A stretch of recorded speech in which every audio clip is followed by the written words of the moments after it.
Write down a time when you felt super confident. If you can't think of a time when you felt super confident, think of what confidence means for you. What does it mean to you? What's the word you use for confidence? Or alternatively, what do you do well? You might be a good cook, good at sport, good driver. There might be things you do well, things you've done in the past exams, university, or even as a baby you learned to walk subconsciously and you failed, you got up, you went again. You learned to speak, you did it implicitly, and all the things you've learned to ride a bike. At one point even tying your shoelace would have been a challenge, and if you MRI scanned your brain when you first tried to tie your shoelace, it would have been lighting up everywhere, but now you do it unconsciously. So if you can't think of specific times and things that you're confident about, maybe think of someone that you know who's really confident, someone you know who is really confident and knows how they walk, how they speak and what they do. There's a fine line between confidence and competence. If someone said to me, can you fly a plane tomorrow? I would say no, because I'm not a trained pilot. It's not an issue of confidence, it's competence. Equally, if someone said to me, could you do a presentation on something that I really understand well, I would happily do that. And that's the thing for most people. Most people are competent at what they do, they lack the confidence because throughout their academic system, and they've looked at things in a way where if you get 5 out of 10 right in an exam, they focus on the 5 they got wrong. And I think you should focus on the 5 you got right. That's not having an academic system. It's useful in more ways than one, but it is an old system, and we probably need to revolutionise that, or at least evolve it, really, in my mind. So if you focus on the 5 you got right, and you got 5 right, you can get 6 right, 7 right. And if you focus on what you got right, and you build up your confidence, self-esteem. If you focus on things that you've done in the past, then you'll build up your confidence and self-esteem as well. At least I think in my mind, and in my experience of working with many people across a broad range of areas in business, in sport, at the highest level, quite often it's the people who believe in themselves and they know more skill than anybody else. And the technique we're going to do shortly is quite useful to be able to have that certainty.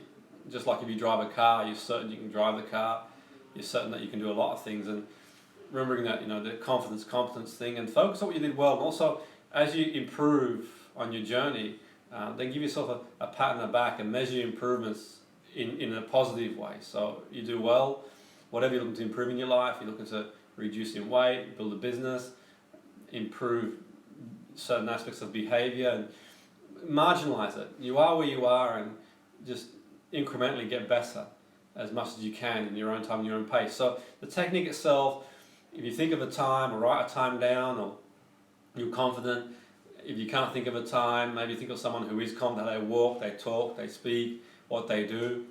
And perhaps you'd like to close your eyes. By closing your eyes, you block out the outside world, and you can work at an unconscious level. You don't have to close your eyes, you don't want to. And really feel those feelings of confidence. Let them engulf every cell and muscle in the body, and hold on to them for 30 seconds or so. And as you hold on to them, let any negative thoughts disintegrate in the atmosphere, and really feel the confidence. And give it a colour and a sound, a taste and a smell. And hold on to the 30 seconds and really, really absorb yourself in that feeling. And you might want to anchor it.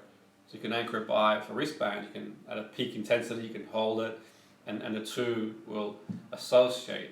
You can anchor it to a visual anchor, to a colour, to a sound, self-talk. You can say something to yourself and link the two together. You are going to anchor it and build an association to it. Do it when you're at a peak intensity.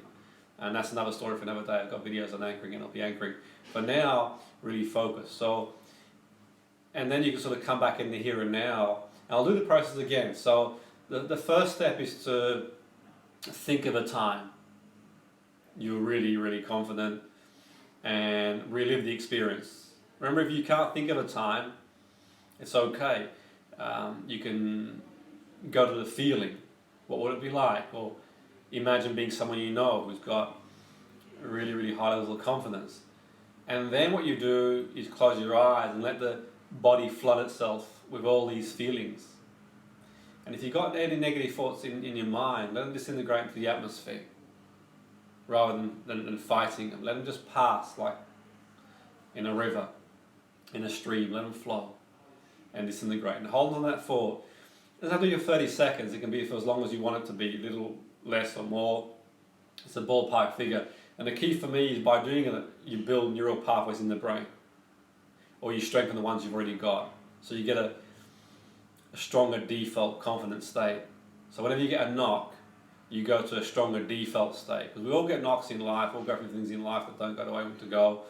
And the key for me is that when you do get a knock and things don't go well, an exam, an interview, presentation, or you on an eating plan, you don't eat the right foods for one day, you bounce, you got a higher default state. And for me, you strengthen that default state. And by strengthening the default state, you're in a better position. You got more energy. Because we all have news, bad news that comes along, and it's not the bad news is one thing, but how we react to it. And the better state you are mentally, the better place you are to react to the news that you get. Say, for example, you don't get the promotion at work, or something doesn't go to plan. You're going to bounce back a lot quicker if you've got a higher default state. And by doing this confident process and other processes, you reinforce existing pathways and you build new pathways. And imagine the things you can do in a really positive state. Imagine the things, the challenges you've got coming up even in your life, and the way you can handle them in a more confident state. So once again, think of a time you felt really confident. Can't think of a time, someone you know, or what confidence means to you. Then you close your eyes and you come to closing your eyes, and let it spread through every cell in the body. Really feel it, really feel that confident state. Okay, that feeling of certainty, confidence. And as you do that, that's the colours, the sounds, the feelings spread through every cell in the body. Anything you force disintegrate in the atmosphere. And you can anchor it if you wish. And go through that process. Go through that process as often as you like. It's a gentle process, it's a powerful process. And enjoy it. That's the key for me. Enjoy it. Enjoy feeling great. You know, we're allowed to feel great, and life has ups and downs. Life doesn't always go the way you want to go. And we got to believe, I think, in my mind, that we are where we need to be, and we'll go where we want to go. And along the way, you're going to hit hurdles, things don't always go the way you want to go. And that's cool. You just keep focused and you keep going, and you make the most of every day. And certainly by having a higher confidence default state, or having a process you can go to, then imagine when you're in a super confident state, the way you'll handle challenges that come your way far more effectively, and also just life in general, the way you'll go about doing the stuff that you can do, presentation, interviews, sporting events, just general life every day. You're in a better place to do that. Okay, so email me if you'd like any information on the process or any other processes, or contact me on info@excelnlp.com. That's info@excelnlp.com. info@excelnlp.com. And then with passion, boom!